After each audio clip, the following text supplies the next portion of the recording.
Welcome back, everyone. I am Cas Piancey. I'm joined, as usual, by my partner in crime, Mr. Bennett Tomlin. How are you today? Well, to be honest, it's 100 degrees here, and as someone who's 6'3" and 215 pounds, that's just not a very comfortable situation to be in. How are you doing, Cas? Okay. I'm doing good. It's warm here, too. I just jumped out of the sauna, so I have different reasons for being sweaty and gross. I'm super excited to have someone on the show who's been covering Tether almost as long as we have in a really important and meaningful way. Zeke Faux, how are you today? Great. Yeah, sitting pretty in like the air conditioning here in Brooklyn. And definitely you all have been covering Tether long before me. You'd already gone and returned from Hong Kong before I'd even started digging into it, right? I'm pretty sure. Right. Yes. No, that's true. But yes, you've taken a lot of, you brought up my Hong Kong trip, but you took a lot of crazy trips. We're discussing your book, Number Go Up, which I highly recommend for anyone who's interested in cryptocurrencies, who's interested in fraud, who's interested in Tether, stablecoins, cryptocurrency exchanges, whatever. You should get your hands on this book. It is the best book on cryptocurrencies I've read since at least Nathaniel Popper's Digital Gold. I think it's genuinely an important book for cryptocurrency advocates and critics alike.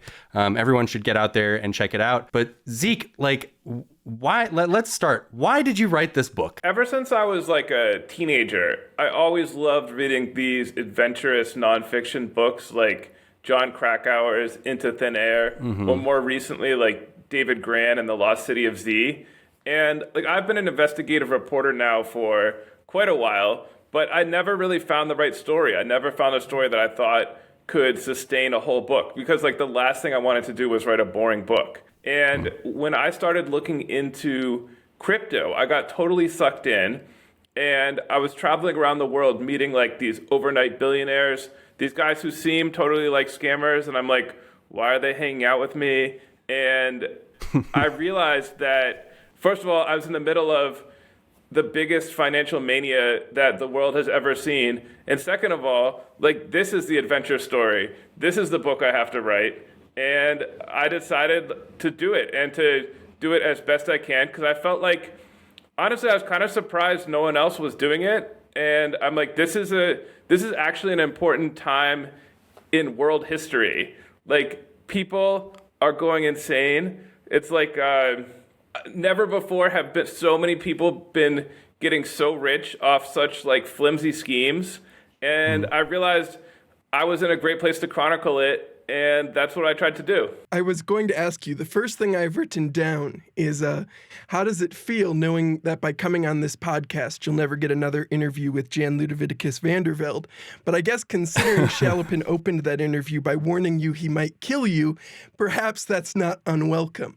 Do you have any thoughts on what it was like to kind of try and interview and meet some of these people during the process of going through this book? So Jean Shalapin, the chairman of Deltec, I met a few years ago when I started looking into Tether. And if you're not like a super fan and aren't familiar, he literally created Inspector Gadget. Like, he had a really successful career in Hollywood. He got rich from that. He bought a castle somewhere in Europe. He bought this colonial mansion in the Bahamas that was the bad guy's house in the Bond movie Casino Royale. You might remember when Daniel Craig gets out of the water and like he's like with his glistening abs, and there's like a girl riding on horseback. Who could forget? In the background, yeah. In the background, I think the bad guy's wife is like looking at him kind of like longingly. She's in Shalapin's house, or former house. So I emailed him at the time. He eventually invested in this bank in the Bahamas called Deltec. And Deltec became a key banker for Tether. Because Tether, like the central mystery of Tether, right, is like they say it's backed by dollars. Supposedly they have tens of billions of dollars in the bank, but they've never quite provided satisfactory accounting for that money. So at the time, Shalapin was one of the only banker who would say, like, I'm holding some money for Tether. And he was totally cool. He invited me to his office. We had a long talk. Actually, can I pause you right there? Because you, in your book, bring up that when you enter his office, he pulls down a book about like criminal fraud, or like I forget the exact like what exactly it was about, but it's just stunning to me that like you walk into his office and he already is like, money is this very funny criminal thing, isn't it? And it's just like, what is happening right now? What is this, you know? I mean, it was totally wild. But so I have to say, like, with the original question, he's been nothing but honorable with me. We've become pretty friendly. And like when he comes to New York, we'll sometimes meet up. And I hope that he feels like this book is a fair portrayal of everything that happened. It's easy to jump to conclusions, like in crypto world, and I haven't seen any proof that other than serving as Tether's banker, that's a long question. But he's been totally cool with me, and I hope that he feels like the book is fair. Yeah, on that point, there was a couple interesting details about him that were kind of new to me or framed in a new light, which helped me understand some things.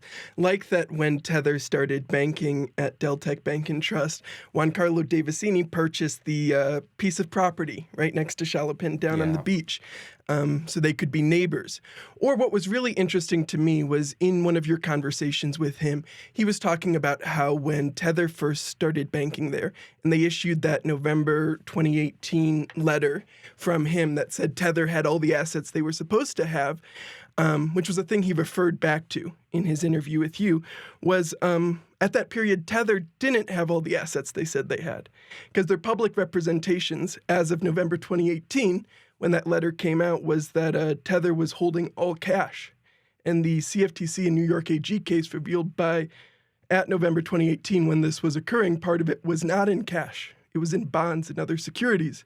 So even when Shalapin was making these representations and saying like everyone was worried Tether didn't have what they said they had, he was aware Tether didn't have what they said they had, or should have been aware. Okay, so that detail is not one that I have fresh in my head in terms of what they had said exactly about the composition at that time.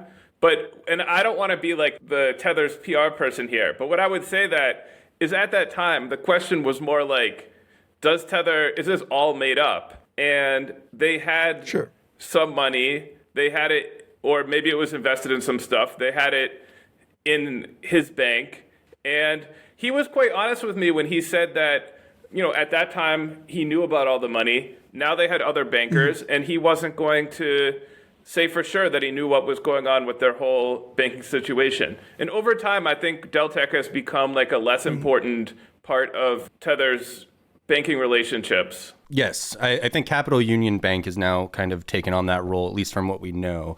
But I do want to push back as a skeptic on the statements there, because I do think that you might be right that some people have always stated like, oh, there's no money in Tether. Sure, okay. But like, I think what has largely been the skeptic or critical component of what people are talking about Tether isn't that there's no money there. It's how did the money get there? Where is this money from? And what are they doing with the money? Is it legal, right? I think that is more along the lines of what criticisms and skepticisms about Tether have been for a few years now, as opposed to like, they never had any money to begin with. And I wonder how you feel about that question, as opposed to, oh, they don't have any money at all. Yeah, I mean, I keep going back and forth on Tether and say, you think like, hey, if they really are telling the truth all the time now, why can't they prove it better? And like, they have this whole history of misleading statements. They've been sued for lying by the New York Attorney General. And yes, I definitely thought it was more interesting as I went on to explore this question of like, who's using Tether? And Tether, I went all the way to Cambodia to check this out. It's kind of a crazy story, as it started with a spam text message, like one of those spam texts that we all get, said like, hey, David, it's Zeke Faux, like, what's going on? I looked into these spam text messages. I'm sure you're familiar. It's like this scam called pig butchering. And this Zeke Faux, who I was talking to, she tried to make friends with me. she eventually started dropping hints that she was great at crypto trading and I might want to trade with her. Then she had me download like this crypto trading app. And when it came time for her to get my money, she was like, hey, I've got a really safe way for you to transfer money to me. Get like a regular crypto app like Coinbase or crypto.com or something. Buy some of this coin called Tether. It's backed by dollars. It's stable. And then send the Tether to my trading app and we'll make like a lot of money together. And what I started talking to more experts on pig butchering, and I found that Tether, for whatever reason, is the favorite currency of these crypto scammers, and that people are sending like huge amounts of Tether to scammers. Like people will send over their like whole life savings. It's really wild. You just said something interesting to me because you explained the scam, but you said for some reason they're choosing Tether.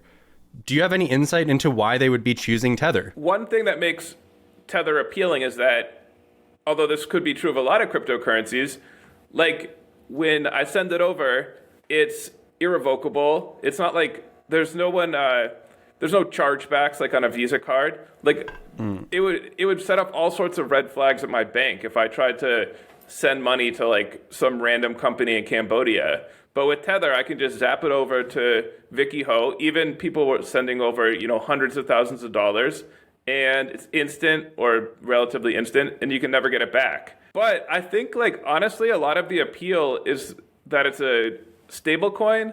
Like, even the criminals don't want to deal with value fluctuations by like accepting Ethereum or something like that. And it's part of their pitch too. Some of them they'll say like that that you're just going to deposit the Tether in the smart contract and you'll earn interest. So it's part of the appeal is that it is dollar backed and that it's supposed to have a stable value at one. And that, they take advantage of that for their pitch. And some people I talked to said that this accounts for like billions of dollars. Like a crazy amount of money is lost to these scams. Well, and one thing you mentioned there is that Tether is irrevocable, which isn't actually true. And is something you've talked about in the book and something we talk about on here before, which is that Tether has the ability and offers a service where they will freeze tethers that are associated with certain types of scams or certain sizes of scams. But during your course of reporting for this book, they informed you that they are not willing to do that if the scam falls below their line. Did that surprise you to find out? Yeah, I mean, I think it's kind of a weird stance they have where they will freeze assets sometimes. Like, they will comply with law enforcement requests. Like, I could imagine a crypto company saying, hey, it's on the blockchain, we don't control it. They're showing that they do have the power. And just jumping ahead a little bit here, like, the crazy part of this pig butchering story is that the scammers are themselves victims of human trafficking. So, like, there are these office buildings in Cambodia that are just full of, like, floor after floor of people who've been tricked. They've been offered like good jobs. They travel from other countries. And then when they show up, they're forced to send these spam messages and scam people. And the companies like that are doing Andrew this, Tate level kind of scam, right? Yeah, I mean, they're beaten. They're shocked with these like taser sticks. People are killed. It's truly horrible. It's like an international human rights issue. Thousands of people have been tricked like this. And the bad guys are often Chinese gangsters. So this is like a really, really bad crime, right? And there's this kind of amateur organization that's of people who've been victimized financially by pig butchering, but then decided that they wanted to help the human trafficking victims. And it's called the Global Anti-Scam Organization, or GASO. And so these people shared some communications that victims had with Tether, where the victims are saying, hey, I've been scammed. Can you freeze these tethers and get them back to me?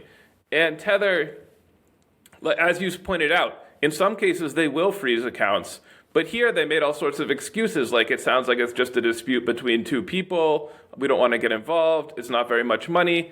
And in one they said, we would only intervene if there was violence involved, which I thought was just like a bizarre statement.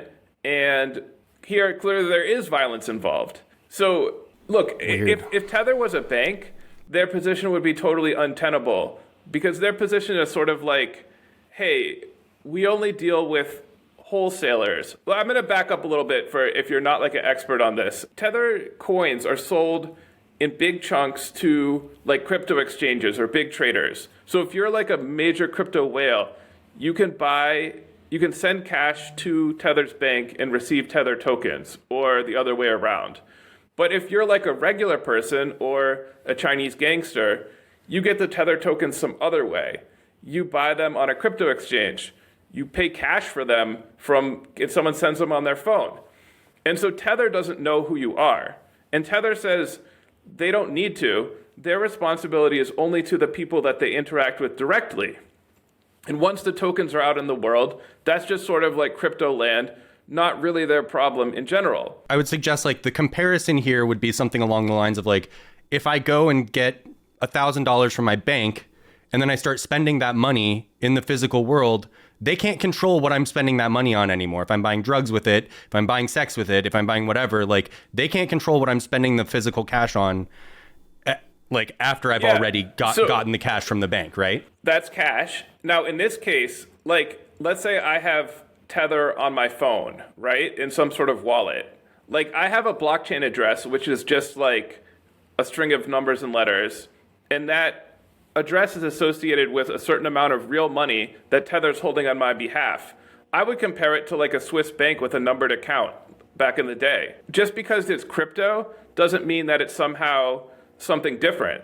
Like, these guys are holding money on behalf of their customers, even though they claim that these guys are not their customers. I think this is the same kind of story that Bennett and I had with Tether, which is that you start getting into all of these, what other word are we going to use? Scams, right? There's all these Ponzis and scams and frauds that are operating in the cryptocurrency industry in general, whether it's like totally fake ones like OneCoin where they don't even have a blockchain, or something like StepN where they say it's Ponzinomics, it's not a Ponzi, whatever, right? Like there's these different categories of it. But what you ended up focusing on, and this happened to Bennett and I as well, was that it was like, if Tether went away, all of these are going to go, like they cannot survive without Tether. How did you come to that conclusion? In the early days of crypto, I realized that so many of these companies, crypto companies, had a problem, which was that banks didn't really want to deal with them.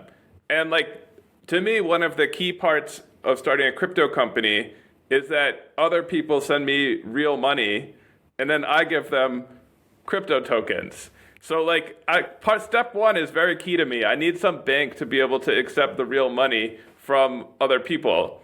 And banks were flagging any crypto stuff as suspicious activity. This even as late as like 2018, Sam Bankman-Fried was having trouble with this when he was starting his crypto trading company, Alameda. And Tether was like, the people who came up with Tether had an idea. Tether's owners also run a crypto exchange, Bitfinex. And Bitfinex had issues with banks, and they thought we could solve this by separating the crypto exchange part from the accepting real money part. So the idea, which wasn't really pursued, but was that original idea was that Bitfinex could be a crypto-only exchange and Tether could be the ones that accepted real money. So essentially, like if you wanted to go to the crypto casino, first you would go to the cashier, which was Tether. You would trade your real money for Tether tokens, and then you'd take those tokens to the casino. And like Tether played that role for a lot of people in crypto, where it was the way that real money was getting into this whole crypto ecosystem. It was one of the only ways outside of like an on-ramp, off-ramp of an exchange, right? Back in the day. Definitely. And I think it's become like there's more and more on and off ramps, or they got to be like less crucial, but still was a way that everyone was moving around. If they had to move around big sums of money, Tether was the way they did it. And it tied together like so many people in the crypto world. So like, as I write in the book, looking into Tether pretty early on brought me to FTX and brought me to meet Sam Bankman-Fried, who is like the boy genius of crypto with this exchange worth like $20 billion, a star in Washington and Silicon Valley, and yet like a huge user of this coin that, as I write in the book, seemed to be quilted out of red flags. So it's just like a really weird situation to me. And I felt like Tether was tied so many of these people together. And it made like a really interesting, looking into Tether brought me into like all the weirdest places in the crypto world. It was a lot of fun. And what was kind of interesting to me in reading this is how so much of Tether's history and function is still kind of shrouded, and it's kind of unclear what happened. Like even the founding itself, there's divergence in narratives among some of the founders and early executives. Like if you listen to Brock Pierce, he was the doula for creation, as he said to you, and brought together William Quigley, Jonathan Yantis, Craig Sellers, Reeves, and started this stablecoin, originally Realcoin, and then partnered with Bitfinex. It became Tether. They gave it away and whatever. But and slow down. Hold on. You're running through this like everyone totally knows what's going on here. Yeah, let me talk about Brock for a minute, because he's like one of the greatest characters in crypto world. Great being a euphemism. Well, he was a child actor. If you watch The Mighty Ducks in the classic Disney, kids hockey movie, in the beginning, he plays the coach in a flashback where he misses a crucial penalty shot. And he was like a pretty successful child actor. I mean, you could talk about his career for quite a while. Brock has his child acting career. As a teenager, he gets a job at this .com startup run by this guy named Mark Collins Rector. They claim that they're inventing like the future of video by making these like short web series, but like the technology is not there yet. And like the web series are truly bizarre. And this guy, Den. Mark Collins Rector, yes, Den, Digital Entertainment Network. Very dark story. You could read about it in the book, but he ends up fleeing to Spain and getting charged with sexual offenses. Pierce is not charged, and Pierce goes on to start a virtual item trading company. Like, he starts this World of Warcraft gray market company where like basically there was a lot of people playing these massively multiplayer online games. EverQuest. And collecting like EverQuest, yeah. And like let's say you didn't want to spend like 93 hours like kicking pigs, but you wanted to get the like rare Sword of Waldorf. So people were like going on eBay and buying these items and having them delivered within the game. And the game companies didn't like this because it encouraged there to be like bots, and actually kind of in like a weird version of the crypto scamming that I wrote about later. There were gold farmers in China who would have to like sit around all day long playing World of Warcraft repetitively to earn coins that they could then sell to like rich players in Western countries. And so Brock Pierce had a company that was like a middleman that was buying the gold from the gold farmers and selling it to players with cash who didn't want to kick pigs. And this is IGE, right? Mm-hmm. IGE, yeah. He ends up working with Steve Bannon there, which is kind of nuts. Bannon comes in as like chairman or CEO, brokers a big sale of the company or an investment, and Pierce walks away with like, I think $20 million, I think from his virtual item trading background is like sees the potential in cryptocurrencies and some of the appeal of them and starts like a cryptocurrency investment fund. And then this is where, as you were saying, the history of Tether gets kind of disputed. He gets involved with Tether. He's definitely like a co-founder, but it's like there's like 6 people who all say that they are the ones who came up with the idea for Tether. And I did my best to try to look into like who deserves the most credit, but it's like a very it's difficult to figure out. It's fascinating because that part of the story I had never heard, and from what I had heard, like if we go back years and years and years, the story told to everyone was, one, first of all, they tried to hide the fact that Tether had been purchased by Bitfinex. So this idea that there was as far as I know, it first was exposed when the Panama Papers came out. Isn't that right, Bennett? You're so, what's wrong with that? There's, again, conflicting history here, because the earliest versions of Tether's website that you can find right before they made the initial announcement on Bitcoin Talk brag about having the same executive team as Bitfinex. Oh. Shortly, around the time they announce it, that goes off Tether's website. And Juan Carlo on Bitcoin Talk is talking about how he hopes he gets an invite to this new Tether service soon because he's excited to try it out, right? So this is when they start denying it's together again. At a certain point here, one of the executives acknowledges they work together really closely. Then they go back to denying it until we get to the Wells Fargo lawsuit when they get debanked in Taiwan. Then they file the lawsuit together against Wells Fargo. Phil Potter goes into the whale pool team speak and tries to make the claim, no, we're not the same company. We just happen to bank at the same places. We got debanked at the same time. And so we came together for this lawsuit that's important for all of the cryptocurrency ecosystem. Then the Paradise Papers come out, and then it's really definitive. They can't really get around it. But they had at times before that demonstrated and then went back on whether or not they were interrelated. That's a very interesting question. Definitely, you're more in the weeds on their representations back then than I am. But I realize we've brought up a few times Giancarlo Di Vicini, who has got to be one of the best characters that I came across in crypto world. So he was not one of the original founders of Tether. He's an Italian. He was trained as a plastic surgeon. He's from Milan, and he walked away from his career in plastic surgery when he was maybe 25. He had kind of a quarter-life crisis, and he wrote at the time that his whole career seemed like a lie and that he couldn't do it anymore. He got into the import-export business and was bringing in RAM, laptop parts, assembling laptops.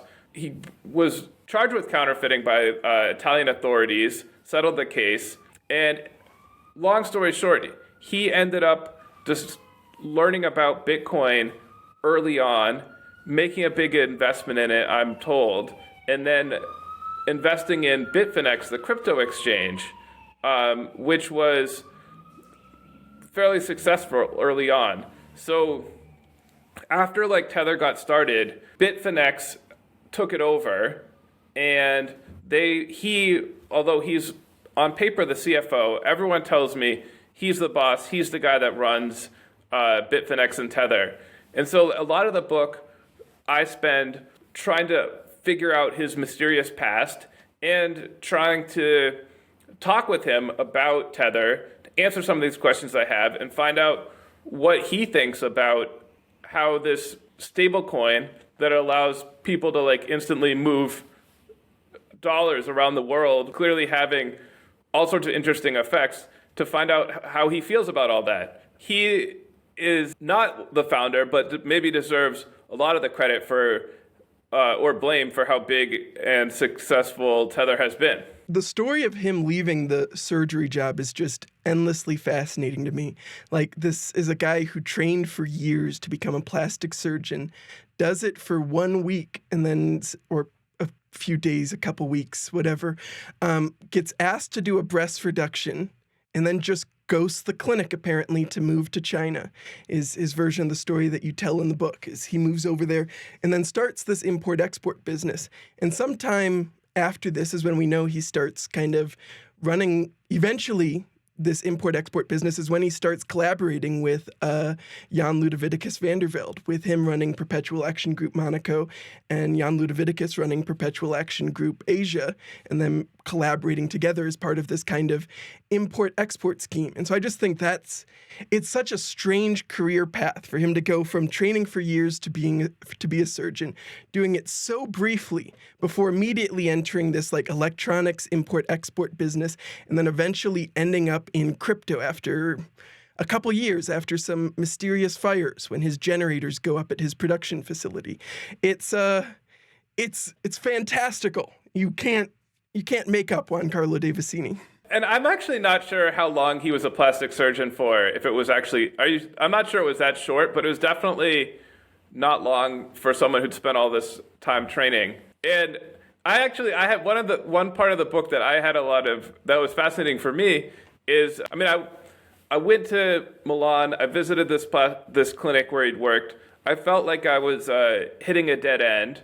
And then on Google, in the comments section of an old Italian political blog, I found that he was posting, and that he'd posted a link to a website that's almost like a online diary. And so we should say, like, Giancarlo, kind of a mysterious figure. He never gives interviews.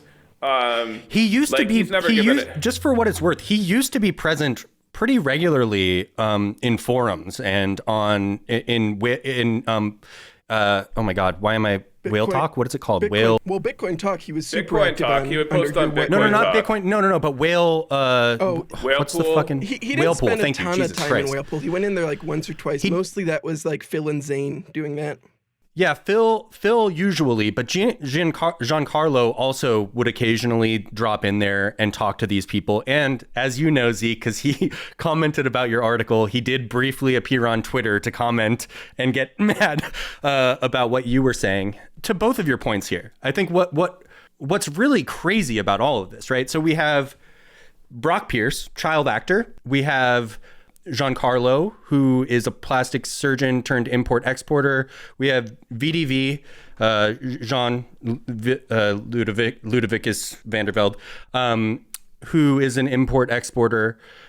The only one with real financial background is Phil Potter, which is why when he tries to take credit for basically creating Tether, I actually believe him more than I believe the rest of these schmucks. Yeah, I think Phil definitely was very important. He was the operationally making this happen, and where it was hard to figure out. The harder part to figure out was who had the idea for a dollar-backed stablecoin. Sure. But I think that idea was kind of floating around. That's the conclusion I come to, is that a lot of people were kind of talking about, wouldn't that be cool? Yeah, and you mentioned, Liberty Reserve had happened in the 6 or so years right before Tether was founded. They got arrested in 2013. Tether was founded in 2014, if I remember right. So in that lead up, there were people doing not blockchain based, but other kind of tokenized representations of dollars like that. So but I do want to bring up, so you got to meet Vandervelde, which is no one else that I know has had this opportunity. And I think it was just such a confusing interview that when you're talking to him, the things he's saying don't mesh with reality for me. And I just want to know what your perception was upon discussing Tether with him and stuff, because one of the statements he made, and maybe I'm misquoting here, but something along the lines of I don't like money. I don't care about money. You're running an $80 billion stablecoin. How can you possibly say that out loud? What are you talking about? Anyway, yeah, please. I'd just love to hear your experience with VDV. Yeah, it was really exciting. JL Vandervelde, he's the CEO of Tether on paper, though we're all told he's sort of a number two to Giancarlo. He's so under the radar that some people speculated that he didn't really exist. But when I set out on this mission to get to the bottom of this stuff, I was like, you have to see this all the way. So I was really determined to find these guys and interview them. And I went to Sam Bankman-Fried's Crypto 2022 conference in the Bahamas. It's April 2022. One of the reasons I went was I was thinking the Tether guys might come. Bankman-Fried is by some measures, their biggest customer. Giancarlo has a house in the Bahamas. All the big crypto traders were going to be there. I figured maybe it was worth a shot. Maybe he'd come. And as I describe in the book, at first I was a bit disappointed. I didn't see any Tether representatives anywhere. But then I got a message from Jean Chalopin, who very nicely was like, hey, actually, JL Vandervelde is at the conference. Do you want to meet the CEO of Tether? And he gave me a little, by this point we were friendly, and he gave me like some friendly advice, which was like, they feel very attacked by the press. Be careful how you approach them. And then he's like, come over right now. And I run down the hallway, and he's standing next to this tall, handsome man with silver hair, I walk up to them, Jean introduces me, and he says, totally joking, but he says, like, don't screw this up or I'll kill you. At the moment, I didn't laugh, but, like, it was a good line. Extend my hand to Vandervelde, and I'm like, nice to meet you, and he says, the man who doesn't exist. Like, he knows about the rumors, and, like, he enjoys them. So we ended up sitting down, me and Jean Vandervelde for, I'm going to say, like 3 hours in like a little bar within this casino where the conference was. And it was like a really intense conversation, but I felt like it was just going in circles. And at this point, this is kind of funny in hindsight, I had recently been to Sam Bankman-Fried's offices in the Bahamas. I'd spent like a couple days there, and Bankman-Fried let me just sit next to him, and I just would like chat with him while he's doing business. Like, I'm reading his emails over his shoulder. I'm reading his Slack messages. Like, he really put on this show that he had nothing to hide. So I told Vandervelde about this, and I'm like, why don't you, if everyone's making up all these lies about you, why not just like come clean? Show people what the truth is. Give an interview. Like, show people how your company is really run. And he said, well, that's so easy for Sam to do. You know, we've been here since the start. Like, we've had to take our lumps. You know, you don't know what we've been through. He just came in. He's like standing on our shoulders. And now it's easy for him to have a reporter over. Meanwhile, he actually had a reporter over while he was running what seems to be like one of the biggest frauds since Bernie Madoff. Yeah, Vandervelde, he really wanted to talk a lot about just like how he had been mistreated by the press, incorrect stories about him, people's why didn't sort of like the world these days, why don't we trust each other? It was really like a strange conversation, and kind of like light on substance. And as you said, he tried to say, isn't that a weird thing for somebody involved in blockchain in general to be saying, right? Like the whole concept of Bitcoin is like about trustlessness, is about like not trusting other people with money and finance. Like, and then he's like, why don't we trust people? Like, I'm running this massive $80 billion stablecoin. Why doesn't everybody just trust me? Why do you think they don't? I don't know. Right. Well, and the reason is like, you've made misrepresentations. Tether has made misrepresentations in the past about its backing. They haven't given us like reason to trust them. So they've kind of invited this scrutiny, and it was really bizarre. I was thrilled to meet him, but I felt like I'd gotten no closer to figuring out the truth about him or about his company. It's so, and everything you were mentioning that he was saying is just so hypocritical to the way that he actually lives his life as well. Like, this dude has property in Hong Kong, in like one of the most expensive parts of Hong Kong that there is. Like, his family gets to travel the world, all expenses paid. Like, it's just wild to me that this guy is saying, like, I don't care about money. People should trust us. Like, what's the big deal? And it's like, do you see the life that you're leading and how the whole thing is wild to me. Again, like I just think everyone needs to read your book because these things are crazy. I mean, that's like the crypto world. Like in no other industry would these people rise to the top, where you'd have like Brock Pierce, like the child actor, becoming like a crypto prophet, traveling the world, like one of the most prominent spokespeople for crypto. Like if you go back and look at all the people, my first crypto conference was Bitcoin 2021 in Miami, and one of the first people I met there was Alex Mashinsky, who was running Celsius, and we sat down for an interview. I hadn't really done much prep work, and all I knew was that he ran a crypto company, and there were some ties to Tether, so he could maybe help me out with some info on Tether. An investment by Tether. Yes. I knew that Tether had invested in Celsius, so I figured he at least knew the Tether people. And I promise this is going to relate to what I was talking about, but I'm like a polite guy, so before I get into like my questions, I'm like, hey, Alex, can you tell me a little bit about your crypto company, Celsius? And he's like, well, if you give us your crypto, we'll pay you really high yields, like 10 or 20%. But if you want a loan, we lend to you at like 0%.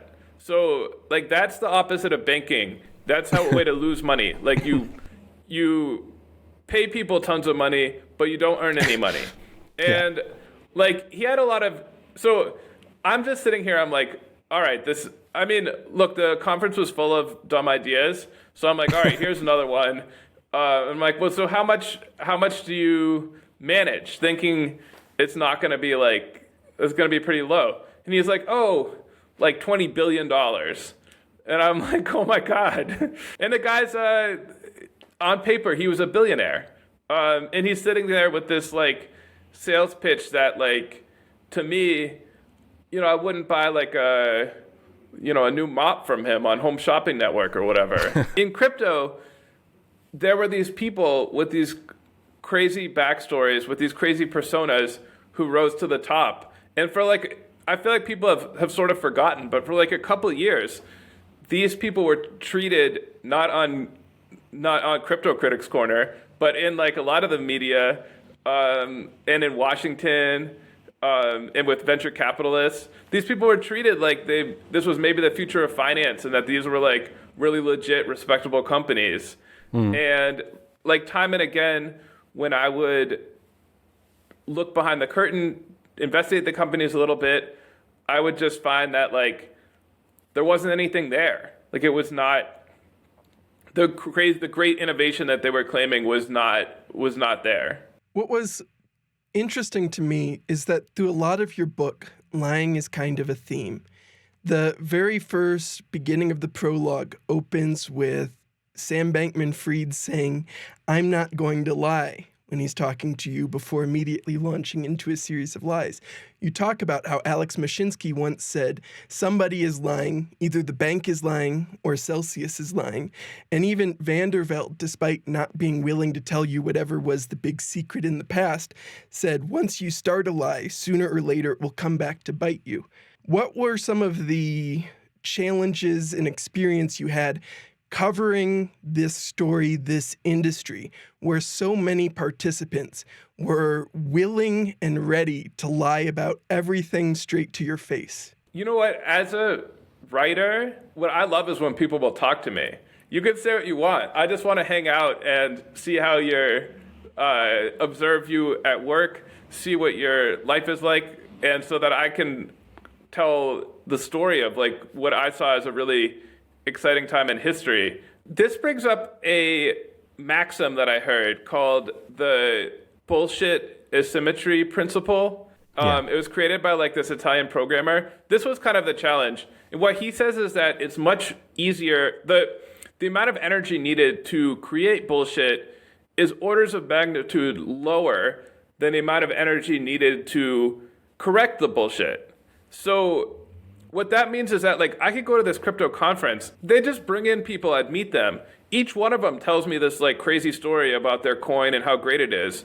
Like, there's not enough time in my life to investigate all of these coins. And when so many of the ideas are so flimsy, it's very hard you can't investigate them the way you would investigate like a crooked lending company, which is something that I would do in the past. Like, how do you investigate Stepin, which is like, you buy these digital shoes and we pay you green Satoshi tokens if you walk around wearing your digital shoes. Like, there's almost like nothing to investigate there. And yet, people are making like tons of money on these schemes. And in fact, people were getting like sucked into it and losing lots. Regular people were. And what you're talking about there, I remember Cass and I finally did our episode on Terra like 3 weeks before it collapsed. But for like 3.5 months before that, since I had published my big research report on it, I'd been like, this thing's really big and we should talk about it. And Cass kept going, this is too stupid to talk about. There's nothing there. The entire thing is like pointless and obviously flawed. What are we going to talk about? And then that's not even like, we had been told about Luna and Terra years before it became a large, gigantic thing. An auditor friend of ours, like specifically had come to us and been like, look at this crazy idea for a stablecoin. Don't you guys think this is crazy? And we both were like, yeah, sounds totally insane. Like everything else in the cryptocurrency industry, like whatever. But I think what I briefly just want to mention here is that you bring up this idea that like the internet has or like new forms of communication and stuff and all of this have like created this atmosphere of like lying being like you can't match the bullshit. But I don't even know if that's true, because I think this is such an old issue. This is something from like the 1800s, 1700s, where you go back and you find these quotes like, falsehood flies and truth comes limping after it, right? Like this is known stuff where people are like, people will just bullshit you until they are forced to tell you the truth. As Bennett was saying, how did you cut through the bullshit? I want to know how. I want to know how you were able to. Were you able to? Sometimes were you just like, I guess I just have to believe the lies for now. I can't say that I was always able to. And like Terra Luna is a good example. Like you, I had heard like, oh, this one is like a fishy one. You might want to look into it. But it was like so fishy on its face. It was kind of hard to figure out. Like, as a reporter, if you're writing an expose, you want to bring forward like new facts that are going to change people's minds. And in like the crypto world, people are already so ready to believe and they're so bought in that like, what is it that's going to change? What is this new information that you have that they really want to hear? Like, I wrote a story that was before, maybe like 6 months before Celsius failed, that it wasn't like the toughest story, but it said like, hey, there's a lot of red flags. There's questions about how they make their money. This guy has a sketchy past. And it was totally ignored. Like nobody cared. And that's because like the people that invested in Celsius were real believers. They didn't care. And the people who didn't invest in Celsius kind of like had already dismissed it as something they don't care about. I would say one thing that was effective talking with crypto guys is I would often ask like, hey, where are people using this in the real world? Like, how can I try this out? Let me try your product. Let me can I interview people who use your product? And like, I think that cut through a lot of it. Crypto guys love to talk about like Bitcoin in El Salvador. And like, you go there, you talk to Salvadoran people and they're like, what? Like, no, we don't use Bitcoin. Why would we do that? What are you even talking about? Like, Axie Infinity was this crypto game that everyone was talking about as like the future, the best example of Web3. And then you actually go to the real world. I went to the Philippines. I talked with people who had invested like their savings, like real amounts of their savings into this crypto game, like taxi drivers, social workers, regular people, and lost it, you know? So I think like, because it's easy to make these crypto startups like sound cool. A lot of the ideas sound great on paper, but I'm like, let's judge by the results. Like, what are you doing? What are you doing right now? How can I see this in use? I think you really kind of nailed this sentiment in the book when you had the line, a journalist composing a painstaking expose of a crypto scam seemed like a restaurant critic writing a takedown of Taco Bell, which is a feeling I've had at times when I'm like, digging into whatever the dumbest new coin is, and I'm like, well, this is really dumb for all these reasons, but everyone involved seems to believe it's dumb. They're all bragging about how dumb it is on Twitter, so what am I even saying? And like, I think this was even compounded for me in some of the like crypto events you went to. You talked about going to, I think it was a Brock Pierce party in Puerto Rico, where James Koutopoulos of Typhon Capital Management was discussing Donald Trump Jr.'s promotion of Let's Go Brandon coin. And when you ask, like, is that allowed? Is that a thing they should or can be doing? And his response was just, they're allowed to make money. Fuck the SEC. And it just kind of seemed like throughout many of these events, there was kind of on the yacht, there was one of the attendees who was joking with another attendee about a scam they specifically were running. Like in the social circles of crypto that you were kind of moving through to write this book, there seemed to be almost a tacit acceptance that their colleagues and friends were running scams. How did that kind of affect the story going through this? I should say the comments by James, I just overheard those. I had not asked him any questions. You know, I would say that the most common sentiment when people were talking to me was they would be like, yes, like 90% of crypto is a scam, but mine is good. And now I'm looking back on it, I'm like, the people who told me that are in jail. I just feel like the hunt for this like great crypto coin is not worth it. Like the track record is that so many of them have turned out badly and have made lots of money for insiders, but none for the people who come in late. Well, I think that was actually one of the more powerful pieces of framing in the book, is you start with this story of one of your friends who calls you to tell you they invested, I'm assuming, a disposable portion of their wealth into Dogecoin and were playing around with that. And then that was kind of part of your impetus to look into some of this and to understand this industry. But as you go throughout, you move from kind of that first world type of gambling into human trafficking, effectively slavery, these communities in the Philippines that were effectively gutted by believing in these play-to-earn promises and these things like that. People in El Salvador who were sold a false promise of the ability of Bitcoin to save their country's finances. How did kind of that part of the story, starting at kind of like what I think of as this more milquetoast, mundane, first world kind of gambling type, into more of these like gross human rights abuses, affect your view of crypto as you wrote this story? I mean, it was really surprising for me. Like, I thought of it, like you said, it seemed like kind of this weird offshore casino.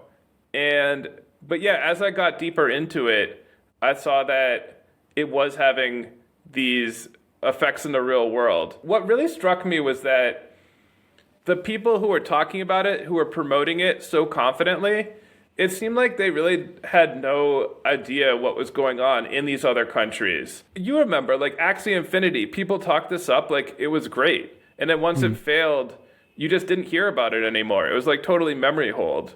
Or somehow they still maintain that like people in El Salvador love Bitcoin. And like anybody who went there would see that nobody's using it. It's not a thing. I mean, the Cambodia part was really upsetting. And I spoke to a police officer from Taiwan who'd spent his career working on like human trafficking type cases. And he said that some of these human trafficking scammers now were using Tether to buy and sell their victims. Like these workers are sold to other compounds. And he was like, yeah, it makes it like a lot harder for me to track. With like a bank, you would have some leads. These cryptocurrencies, like I don't know how to investigate it. So I felt like if you are creating these like companies that are having such a big impact around the world, it's your responsibility to learn about what's really going on and how it's being used. What are your expectations now? Bennett and I, we've had some discussions lately about the future of cryptocurrency and our place in it. And I think we both settled on it will exist indefinitely, as far as we can both tell, at least in some niche form, regardless. But I'm curious what your thoughts are. Like, what do you think is next? I don't think we'll ever see a bubble like the one that we just saw. It depends on new people coming in and putting in their real money. Like, that's what's turning these like Brock Pierce, if he's a billionaire, or like Sam Bankman-Fried into billionaires. And like, who is going to, and the appeal of crypto, despite what a lot of people say, I think for most people, the appeal is like, I'm going to buy some coin and then it'll double and I'll make a lot of money. And like, I think it's lost that appeal now that nearly like every coin has crashed and a lot of the biggest companies have been revealed to be frauds. So it's hard for me to imagine it just coming back the way that I think a lot of crypto promoters hope that it will. Like, I still follow all these guys on Twitter, and like, people are trying to make, what's it called? Like Harry Potter, Shiba Inu, Sonic Obama 10 coin happen. Have you seen this one? Yeah. I try to stay disconnected from that type of thing for my own health and safety. Like, their efforts are so weak now. I just can't see this ever being replicated. I feel like you'd need a new story to tell people that would draw people in, instead of just being like, oh, this time crypto is going to work out great for you. Time to invest. I don't know if you know Liz Lopatto. She's a friend of the show. She's over at The Verge. She's fantastic, wonderful journalist.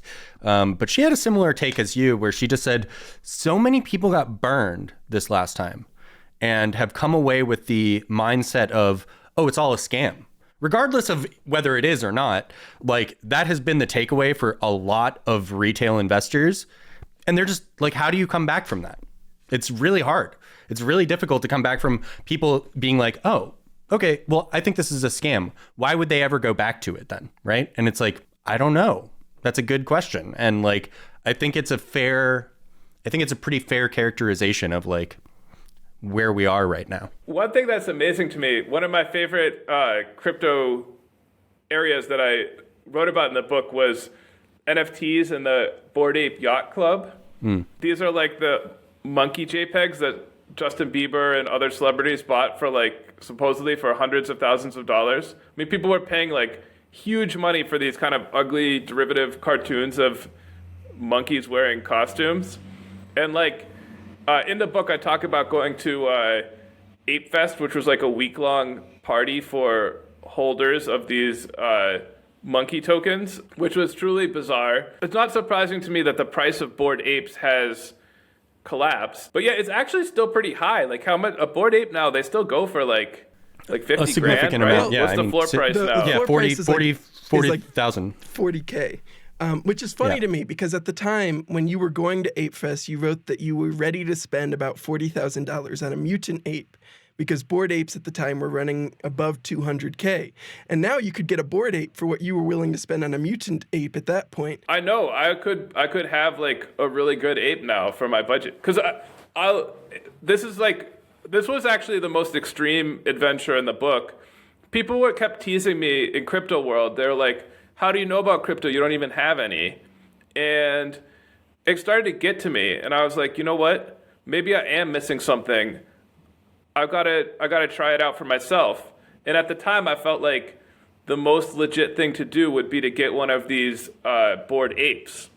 But I'm not like a gambling guy. And, so I went to tell my wife, and I was like, hey, I have to talk to you about something. For this book, I think I need to buy an NFT. And, it's called Bored Apes. A lot of celebrities have them, but it's kind of expensive. And I think I asked for her to like guess how much it might be. And she's like, obviously knows it's going to be a lot because like we're sitting down. And she's like, I don't know, like $5,000. And I'm like, actually, the cheapest ones are $40,000. And she was just like, what? But Nikki, my wife, was like really supportive of this whole project and saw the importance of this and said, all right, you got to try it out. So I got one. By the time I went to go buy one, the price had actually crashed. So I was able to get one for $20,000, which was kind of cool, but also a bit scary that it had just gone down 50% in like a couple weeks. But I actually found this, I don't know if you guys will agree with me, but I found this to be one of the most revealing parts of looking into crypto. Like, trying to buy this Bored Ape was just so hard and so annoying. And like signing up for MetaMask and transferring the money, buying Ethereum. Like, at several points, I thought all my money was probably lost. And I was like, all of these people who are out promoting this as like the future of money, the future of art, have they even tried to do it? Because like this will never see mainstream adoption. This is horrible. Like if you don't know how it works, like essentially your MetaMask is like a browser extension, and if you lose the password to it, it's gone forever.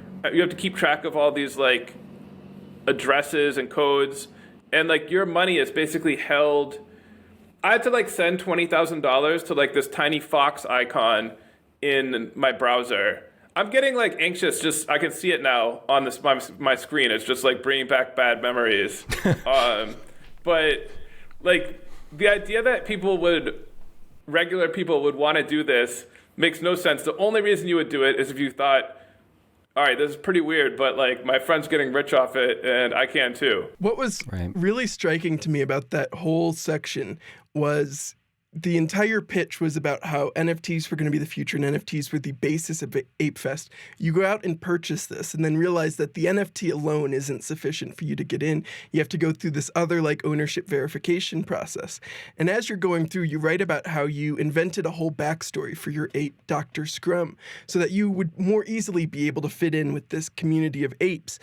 And then as you arrived, you mentioned that no one ever asked to see your ape or the story of your ape or anything about your ape whatsoever at Ape Fest, which for me was kind of striking. And when your ape did come up, it was often other people telling you that their apes were much better than your ape and you actually had a bad ape and you should really get a different ape, which was just a fascinating part of this like entire investment that built itself on community. It was really sad. I had a great funny story about my $20,000 mutant ape, Dr. Scum, who would smoke weed to give himself superpowers, and he was a detective, and I was ready to bond with all the other ape people about it. But people would only just politely pretend to be interested, and no one wanted to hear about Dr. Scum. Yeah, I met teenagers who had way better apes. A lot of people were like drunk and high, and I met the founders of the Bored Ape Yacht Club, but even though I was in the club, they wouldn't talk to me. And I met Jimmy Fallon, who said he was there for the community, but was standing in the back with like behind his security guards, and did not really want to engage with me when I tried to talk to him about how he was promoting something that people were losing like real sums of money on. Jimmy Fallon, I should say, like he's the late night host. He had Paris Hilton on his show, and they did this like really cringy segment talking about their bored apes. I jumped in. I know, I heard. I'm so happy I taught you what they were. You did. You taught me what's up, and then I bought an ape.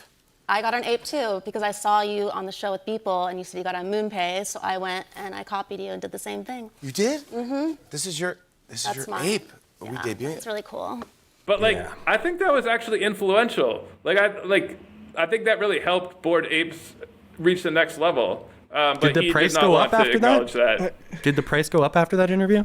Yeah, I'm actually curious. MoonPay and CAA were doing their whole big like thing at that point. MoonPay certainly helped. All the Bored celebrities were. It wasn't just Fallon and Hilton, but like Eminem at that point was doing it too. Steph Curry had gotten his like a month ago. There was a lot of them who were moving at that point. I thought this was really crazy. I was surprised this didn't make the news at the time, but I think they're just like they wouldn't let reporters into Ape Fest. You had to have the ape. Although my research assistant, Percy, had no trouble getting a free pass from some guy outside. Yeah, so at Ape Fest, Snoop performed. He performed a song that was like, essentially the chorus was like, buy ApeCoin, which is like the official cryptocurrency of Bored Apes. And first of all, I was like, I think I should buy ApeCoin. Like, this is going to move the market. Snoop's like endorsing ApeCoin and like the chorus. That's like Dogecoin doesn't have that. But also, I thought that there would be like some outrage around him shilling this investment publicly, but it really flew under the radar. I think that song just never took off, maybe. I'm not sure if he ever really released it officially. I think that might have been a convention exclusive you saw. Yeah, lucky you. Yeah. Well, and especially since, as you mentioned, there was, as part of one of the lawsuits against Yuga Labs, there's an allegation that Snoop owns an equity stake in Yuga, right? Yes. And I don't think he's disputed that, but I'm not sure. Like, I'm of the age where, like, Snoop and Eminem are, like, the coolest guys around. Like, some of my favorite rappers, right? So I found it like, and Eminem has like, I feel like he has not really sold out, right? Like he's kind of like, he speaks out when he thinks something about politics. So whereas Snoop, I mean, he does a lot of ads, but like, I found it kind of depressing to see them on stage promoting Bored Apes. So it was almost like a relief for me to learn that like Snoop had an equity stake in Yuga Labs and that explained it, and he wasn't like a real Bored Ape fan.